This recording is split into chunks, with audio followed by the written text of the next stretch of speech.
নমস্কার, দেখিয়ে দিলাম কিভাবে আঁকতে হয়, কিভাবে লিখতে হয়। তো এইটা ডিলিট অপশান, ডিলিট করে দিলে ডিলিট হয়ে যাবে। এইটা হচ্ছে পেন, কেউ হাত দিয়ে লিখবেন না, অন্য কিছু দিয়ে লিখবেন না, এই পেনটা দিয়ে লেখার চেষ্টা করবেন।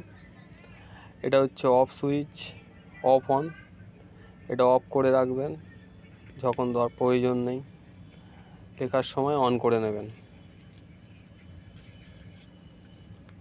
আর এটা হচ্ছে ডিলিট, যা কিছু লিখবেন অন করার পরে ওটা ডিলিট করে দিলে ডিলিট হয়ে যাবে। আমি যেহেতু ওটা অফ করে কাজ করছিলাম তাই ডিলিট হচ্ছিল না, আবার অন করে দিলাম, আবার ডিলিট হয়ে গেল। Thank you.